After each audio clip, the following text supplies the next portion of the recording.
पापी लोगों पर लक्ष्मी जी क्यों प्रसन्न रहती है। दर्शक बंधुओं, अक्सर आपने देखा होगा कि जो लोग पाप का सहारा लेकर जीवन यापन करते हैं, झूठ बोलकर, धोखा देकर, सीधे सज्जन लोगों को मूर्ख बनाकर धन कमाते हैं, वे लोग अधिक धनवान और खुशहाल जीवन जीते हुए मालूम पड़ते हैं। जो लोग लूट खसोट करके, बेईमानी करके और असली चीज़ की जगह नकली माल बेचकर धन कमाते हैं, वह ईमानदार लोगों की अपेक्षा अधिक सुखी मालूम पड़ते हैं। ऐसा क्यों होता है? जो लोग धन कमाने के लिए छल और हिंसा का सहारा लेते हैं, वह क्यों अधिक फलते फूलते रहते हैं? मित्रों, यही प्रश्न एक बार माता पार्वती ने भगवान शिव से किया था। तो मित्रों, आइए इस मार्मिक कहानी के माध्यम से समझते हैं कि ऐसा क्यों होता है। एक समय की बात है, भगवान शंकर और माता पार्वती कैलाश पर्वत पर विराजमान थे और दोनों में विचार विमर्श और वाद विवाद चल रहा था। माता पार्वती प्रश्न करती थी और भूत भावन महादेव भगवान शिव उनके प्रश्नों का जवाब दिया करते थे। दोनों अपने अपने प्रश्नों में और उनके उत्तरों में उलझे हुए थे। अचानक माता पार्वती भगवान शिव से कहने लगी कि हे भगवान, आप तो स्वयं तीनों लोकों के स्वामी हैं, तीनों लोकों के रचयिता हैं, तीनों लोकों के संहार करता हैं, पालन करता है, क्योंकि ब्रह्मा, विष्णु और महेश तीनों एक ही शक्ति हैं। तीनों एक ही शक्ति के अलग अलग रूप हैं। माता पार्वती बोली, हे देवादिदेव, मैं आपसे यह जानना चाहता हूँ कि संसार में जो लोग पापी होते हैं, अत्याचारी होते हैं, अहंकारी लोग होते हैं, हमेशा सीधे सज्जन भोले भाले लोगों को कष्ट पहुँचाते रहते हैं, कभी धार्मिक अनुष्ठान नहीं करते, वे लोग सुखी क्यों रहते हैं? ऐसे लोग क्यों अधिक धनवान होते हैं? अक्सर ऐसे लोग बहुत बड़े वैभवशाली होते हैं। क्या देवी लक्ष्मी ऐसे ही लोगों से अधिक प्रसन्न रहती है? मैं इस बारे में आपसे जानना चाहता हूँ। जब भगवान शंकर ने माता पार्वती की बात सुनी तो भगवान शंकर कहने लगे, हे देवी पार्वती, यह संसार सागर है, इसमें क्या कब होता है इसकी कल्पना भी नहीं की जा सकती है। चलिए मैं आपके प्रश्नों का जवाब उदाहरण देकर समझाऊंगा। मित्रों, इस प्रकार भगवान शिव माता पार्वती को साथ लेकर जगत का भ्रमण करने के लिए चल देते हैं। भगवान शंकर कहते हैं, हे देवी पार्वती, तुम्हारे प्रश्नों का समाधान भी हमारी इस यात्रा में छुपा हुआ है। दर्शक बंधु, अब तो माता पार्वती और भगवान शिव ने अपना वेश बदलकर और एक गरीब ब्राह्मण और ब्राह्मणी बनकर दोनों जंगल के मार्ग से पैदल चल दिए। मृत्यु लोक में भ्रमण करने के लिए चले जा रहे थे। चलते चलते उन्हें रास्ते में एक कटे हुए वृक्ष की जड़ मिली, जिसकी पृथ्वी से थोड़ी ऊपर ठूंठ निकली हुई थी। आप तो जानते ही हैं, जब कोई वृक्ष जड़ के पास से टूट जाता है तो उसकी थोड़ी सी ठूंठ बाहर रह जाती है। मित्रों, उस समय थोड़ा अंधेरा हो गया था। उसे आप भगवान शिव की माया भी कह सकते हैं। मित्रों, भगवान शिव माता पार्वती के साथ चलते चले जा रहे थे। अंधेरा होने के कारण भगवान शंकर को वह ठूंठ दिखाई नहीं दी और भगवान शंकर का पैर उस ठूंठ से टकरा गया। जैसे ही उसका पैर उस ठूंठ से टकराया तो भगवान भोलेनाथ आगे की तरफ गिर पड़े। भगवान भोलेनाथ जब जमीन पर गिर पड़े तो उसके पैर से रक्त की धार बहने लगी। तब माता पार्वती यह देखकर घबरा गई। माता पार्वती ने जल्दी से अपने साड़ी का पल्लू फाड़ी और उसमें से एक टुकड़ा भगवान शंकर के पैर पर बांधना आरंभ कर दिया। जब कपड़े की पट्टी माता पार्वती ने बांध दी और भगवान महादेव खड़े हुए तो उस ठूंठ को देखकर कहने लगे, हे टूटे हुए वृक्ष के ठूठ, तुम बहुत विशाल हो जाओ। तुम्हारी ऊंचाई इस जंगल के सभी वृक्षों से ऊंची हो जाए। तुम्हारी शोभा सभी वृक्षों से अद्भुत हो जाए। वृक्षों में तुम सबसे बड़े वृक्ष कहलाओगे। मित्रों, भगवान शिव ने उस ठूठ को कोसने की जगह उल्टा उसे आशीर्वाद दे दिया। भगवान शिव के इस व्यवहार से माता पार्वती बड़ी नाखुश हुई। माता पार्वती से जब रहा नहीं गया, तब माता पार्वती भगवान महादेव से कहने लगी, हे भगवान, आपकी लीला भी बड़ी विचित्र है। जिस ठूठ से आपको कष्ट पहुंचा, जिसने आपको चोट पहुंचाई, आपके पैरों से देखो कितना रक्त बह रहा है। जिस पेड़ की जड़ से आप ठोकर खाकर गिर पड़े, आपने उसी वृक्ष को इतना विशाल होने का वरदान दे दिया। भगवान, आपकी माया मेरे समझ में नहीं आई। इसका क्या कारण है? देवी पार्वती को अत्यंत व्यथित देखकर भगवान शिव कहने लगे, हे पार्वती, समय आने पर आपको इसका भी जवाब स्वतः ही मिल जाएगा। अब आप कैलाश पर्वत पर चलिए। मित्रों, इस प्रकार माता पार्वती और भगवान शिव जगत का भ्रमण करने के बाद कैलाश पर्वत पर लौट आते हैं और फिर से अपनी धर्म चर्चाओं में व्यस्त हो जाते हैं। परंतु माता पार्वती के मन में बार बार उस प्रश्न का जवाब न मिलने के कारण व्याकुलता बनी हुई थी कि भगवान ने ऐसा क्यों किया। उसके दिमाग में बार बार वही बात चक्कर काट रही थी। कहने लगी, हे भगवान, मुझे यह बताएं कि संसार के पापी लोग, पापी मनुष्य जो अहंकारी और जो दुष्ट प्रवृत्ति के होते हैं, वह लोग सुखी जीवन क्यों व्यतीत करते हैं? दुष्ट लोग क्यों ज्यादा समृद्धशाली होते हैं? तब भगवान शंकर ने फिर कहा, हे पार्वती जी, इस प्रश्न का जवाब आपको समय के अनुसार मिल जाएगा। आप कुछ समय तक इंतजार कीजिए। दर्शक बंधु, उसी काल में क्या होता है कि जो ठूठ था, भगवान शंकर ने उसे विशाल होने का वरदान दे दिया था। अब तो वह ठूठ बहुत विशाल वृक्ष के रूप में परिणत हो गया। उस ठूठ से एक अंकुर फूटा और धीरे धीरे एक विशाल वृक्ष का रूप लेता चला गया। वह वृक्ष बहुत बड़ा हो गया था। जितने भी उस जंगल में वृक्ष थे, उन सभी वृक्षों से उसकी ऊंचाई बहुत अधिक हो गई थी। धीरे धीरे वह वृक्ष लंबी लंबी शाखाओं वाला और घनी छाया वाला बनता चला गया। दूर दूर तक उसकी छाया फैली रहती थी। इसी बात का उस वृक्ष को घमंड होने लगा। वह अपने से छोटे सभी वृक्षों को देखकर हंसता था और उसकी खिलियां उड़ाता था। घमंड से हर समय सर उठाए खड़ा रहता था। वह न तो किसी वृक्ष से मिलकर रहता था और न ही किसी को अपने आगे कुछ समझता था। परंतु मैं आपको एक बात बताना चाहूँगा कि जो व्यक्ति जैसा होता है, वह अपने स्वभाव को कभी नहीं छोड़ता। दुष्ट व्यक्ति कभी भी अपनी दुष्टता को नहीं छोड़ता। कई बार कुछ लोग धन, पद, प्रतिष्ठा पाकर गर्व से भर जाते हैं और दोस्तों, यह भी सच है कि वे फिर भी उतनी ही जल्दी नष्ट भी हो जाते हैं। अचानक से अगर किसी को शक्ति मिल जाए, धन मिल जाए, तो स्वाभाविक है कि वह आपे से बाहर जरूर हो जाएगा। कुछ बिरले ही होते हैं जिन्हें धन और पद से अभिमान नहीं होता। मित्रों, उस वृक्ष के विशाल होने के बाद अनेक प्रकार के पक्षी उस वृक्ष की लंबी लंबी शाखाओं पर बसेरा करना चाहते थे, लेकिन वह वृक्ष इतना घमंडी हो गया था कि जो पक्षी उसकी शाखाओं पर बसेरा करने के लिए आते थे, उन्हें वह अपनी शाखाओं से डराकर भगाने की कोशिश करता।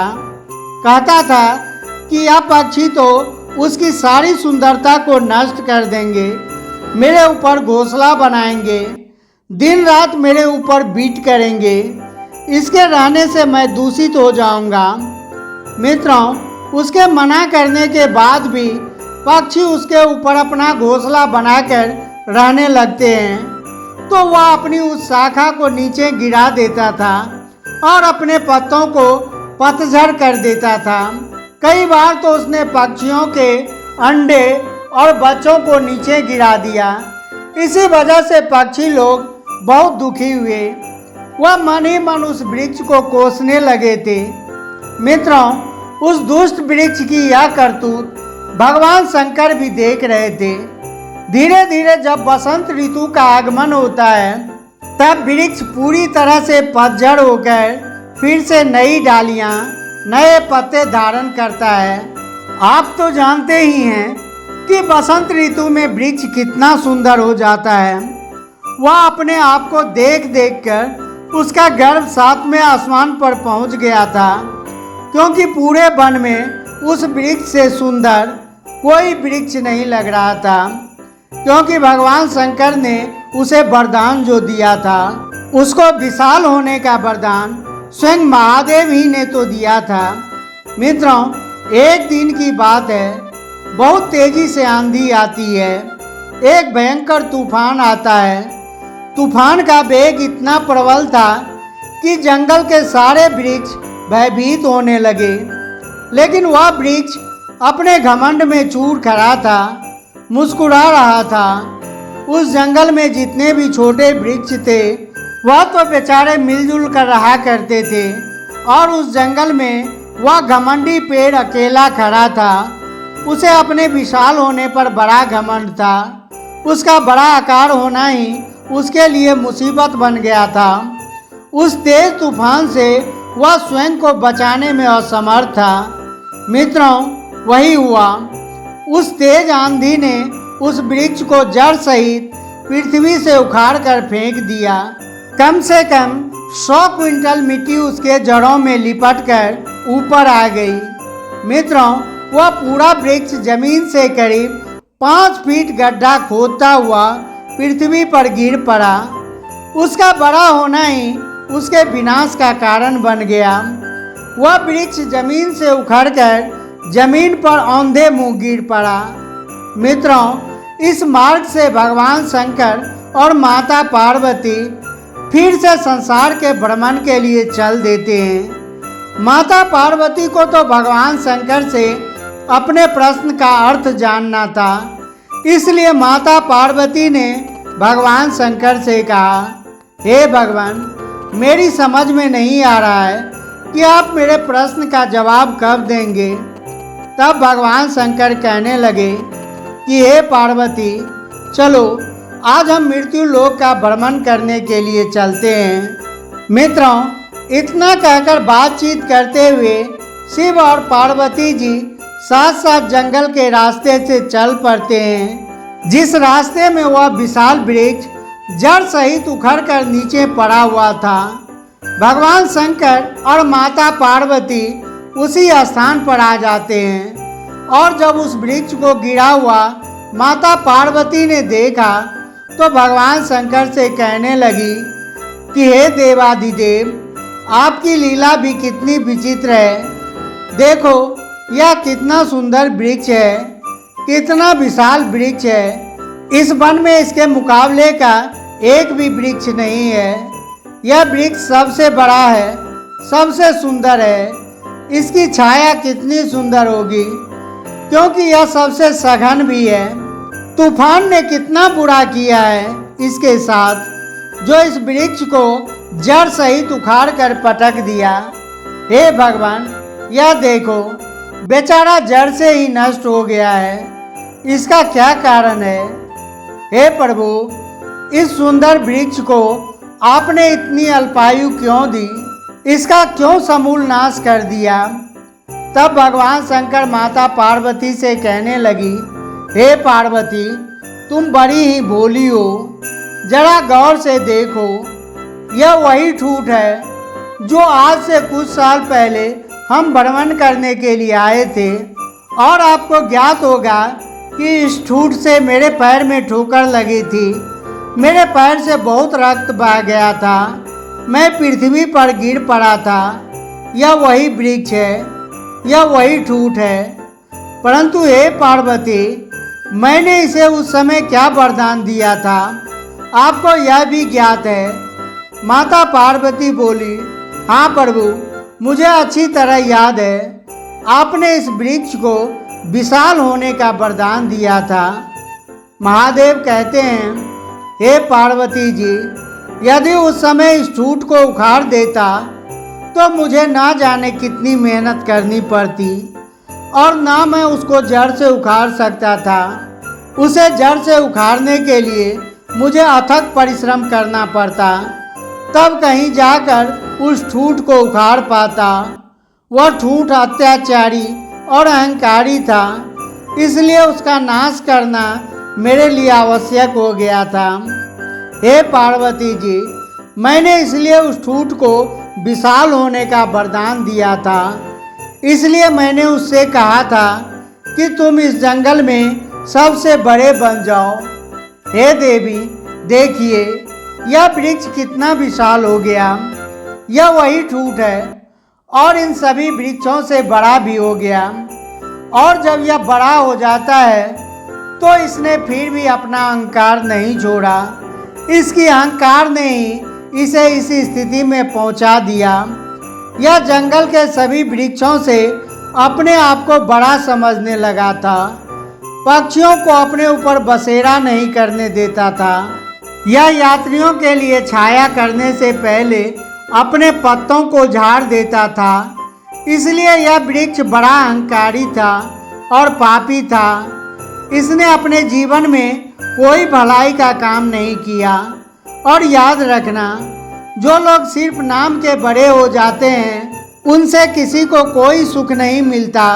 उनका जीवन लोहार की उस धोखनी की तरह हो जाता है जो सांस तो लेती है पर उसमें जीवन का कोई अंश नहीं होता।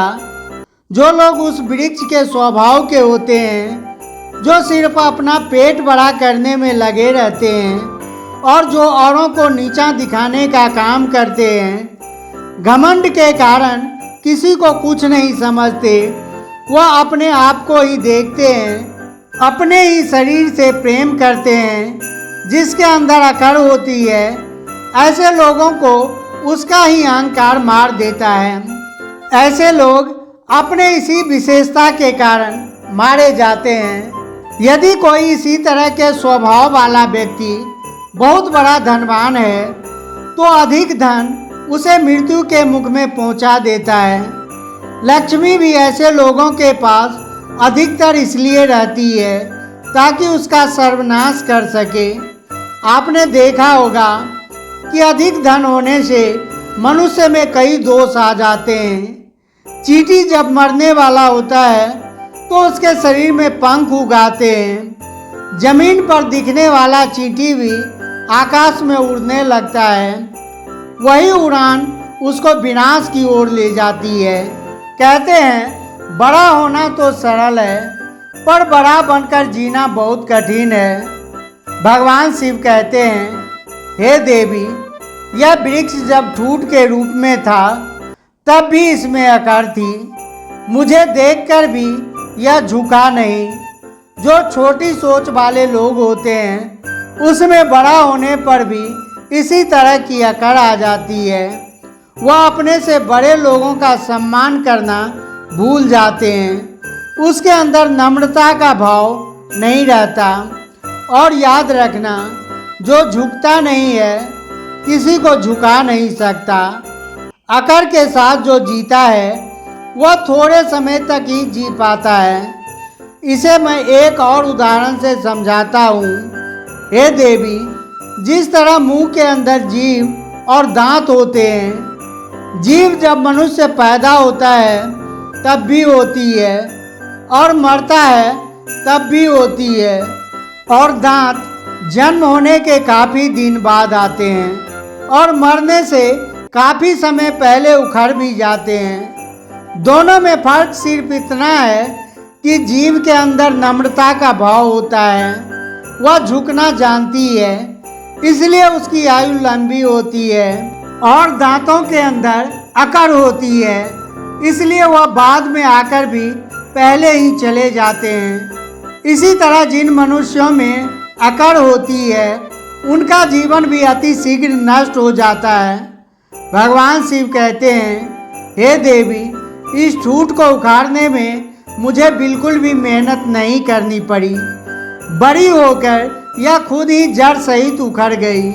इसी तरह जो व्यक्ति दुष्ट होते हैं वह कुछ समय के लिए, अल्प समय के लिए धनवान बन जाते हैं, थोड़े समय के लिए सुखी हो जाते हैं और वैभवशाली हो जाते हैं। लेकिन जिस समय मैं उन्हें मौका देता हूँ धर्म पर चलने का, उस समय यदि वह नहीं सुधरे, उसमें सुधार नहीं हुआ, तो हे देवी पार्वती, जैसे यह वृक्ष जड़ सहित नाश हो गया, ऐसे ही उन पापी मनुष्यों का भी मैं जड़ सहित विनाश कर देता हूँ। श्रोता बंधु, माता लक्ष्मी की समझ में भगवान शंकर का दिया हुआ उपदेश सब समझ में आ गया था। माता पार्वती कहने लगी, हे भगवान, आप तो तीनों लोकों के स्वामी हैं, आप धन्य हैं। प्रभु, आपकी माया धन्य है। हम तो आपकी इस माया को समझ ही नहीं पाए। तो दर्शक बंधु, भगवान शंकर ने माता पार्वती को बताया कि किस तरीके से पापी मनुष्य का अंत में समूल नाश को प्राप्त होते हैं। रावण का नाम भी तो आपने सुना ही होगा। रावण कितना बड़ा योद्धा था, विश्व विजेता हो गया था, तीनों लोगों को जीत लिया था। वही रावण भी लंबे समय तक के लिए नहीं जी पाया और एक दिन मृत्यु को प्राप्त हो गया। कहते हैं उस रावण के कुल में मंदोदरी और विभीषण को छोड़कर कोई रोने वाला भी नहीं बचा था। जो अहंकार में भरे हुए थे वह अपने अहंकार के सामने किसी भी व्यक्ति को तुच्छ समझते हैं, उसे नुकसान पहुंचाते हैं, किसी का दिल दुखाते हैं या किसी को कोई हानि पहुंचाते हैं। जो अत्याचार करते हैं, पापों से भी बिल्कुल नहीं डरते, अपना काम सिद्ध करने के लिए दूसरों को नुकसान भी करते हैं, वह इन्हीं मनुष्यों की श्रेणी में आते हैं। वह कुछ समय के लिए सुखी तो रह सकते हैं, परंतु दीर्घ काल तक नहीं रह सकते। उनका अंत जैसे इन वृक्ष का समूल नाश हो गया, जड़ सहित यह वृक्ष उखड़कर जमीन पर गिर पड़ा। किसी को इसका नाश करने के लिए हाथ नहीं लगाना पड़ा। ठीक उसी तरीके से उन पापी मनुष्यों का भी अपने आप विनाश हो जाता है। भगवान शंकर कहने लगे, हे देवी, जो भगवान के भक्त होते हैं, जो अपने धर्म पर चलते हैं और धार्मिक नियमों के अनुसार अपना जीवन यापन करते हैं और जो किसी को दुखी नहीं करते, दूसरों के दुख से दुखी होते हैं, उन मनुष्यों का, उन प्राणियों का तो मैं हमेशा ख्याल रखता हूँ। जैसे देखिए, इस जंगल में अन्य वृक्ष भी हैं जो मिलकर रहते हैं। तूफान का वेग उनका कुछ नहीं बिगाड़ सका। दर्शक बंधु, भगवान शंकर की बात सुन करके माता पार्वती बड़ी प्रसन्न होती है और भगवान शंकर से कहने लगी, हे प्रभु, अब मुझे अच्छी तरह से समझ में आ गया है कि पापी लोगों के घर देवी लक्ष्मी क्यों रहती है। आपकी माया का कोई पार नहीं पा सकता। मित्रों, इस प्रकार माता पार्वती के प्रश्न का उत्तर देकर भगवान शिव कैलाश पर्वत पर लौट जाते हैं। दर्शक बंधु, इस कहानी से आपने क्या सीखा, कमेंट में हमें ज़रूर बताना। तो चलिए मिलते हैं आपसे अगली वीडियो में एक और ज्ञान चर्चा के साथ। आप सभी का बहुत बहुत धन्यवाद। जय श्री कृष्णा।